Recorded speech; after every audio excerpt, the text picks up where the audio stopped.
Hey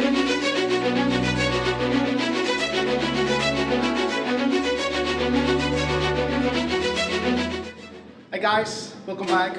Today we are going to progress with the machine hamstring curl. It is a little bit difficult for me to demonstrate and talk at the same time, so I asked Jade to, help us a little bit. Hey Jade. Hey. Come on. So, guys, I would like a couple of points that are very important to make this exercise effective. Right? If you remember from the leg extensions, the first thing you need to think about is the positioning where you are, because it is a machine. It's not going to adjust for you. You need to adjust for it, right? So make sure that you are in the right position. So like 2 points. So first will be your knee aligning with the machine's joint. And the second one will be the pad that is just, above the heel. Right, so Jade, come in then. Let's see how you get in. That's it, right? So, yeah, can you see a knee aligned with the machine's joint, right? The pad nicely positioned right there. If you feel that the movement is unnatural, it is most likely because of you're not in the right alignment.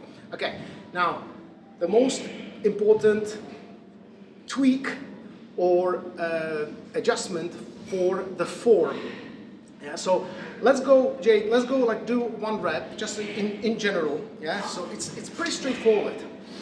Yeah.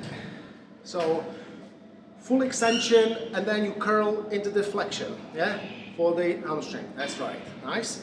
So the problem is that when you overload the machine, you tend to compensate the range of movement by lifting your butt.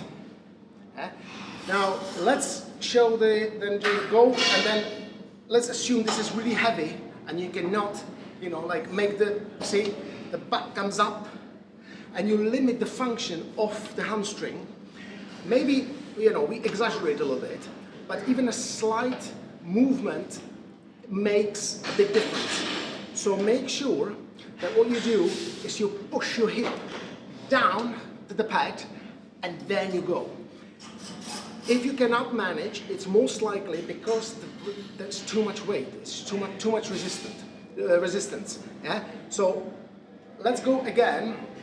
Jade, let's just show the pad form. Yeah?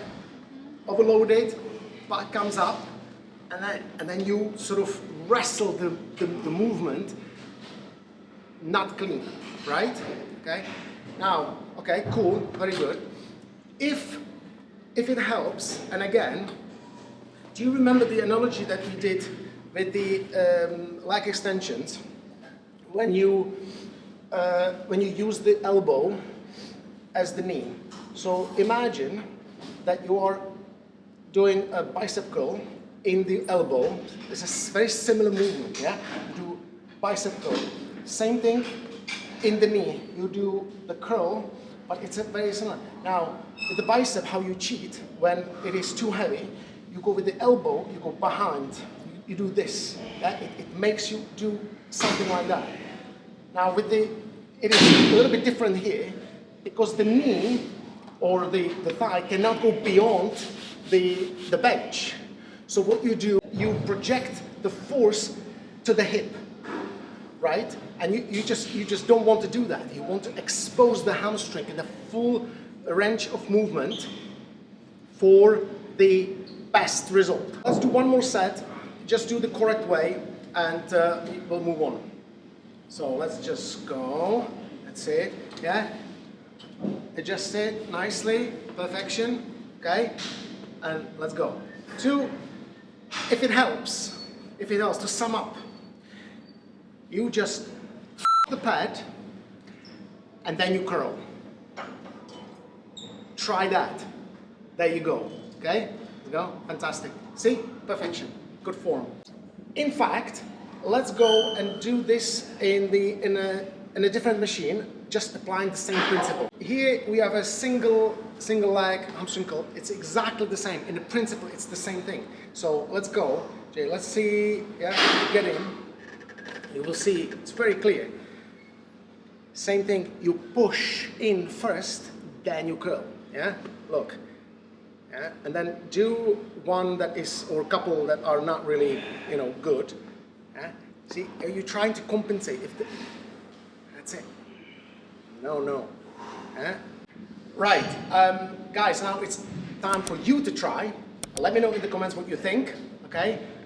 Thank you, Jade, for coming in. Okay, and I'll see you next time.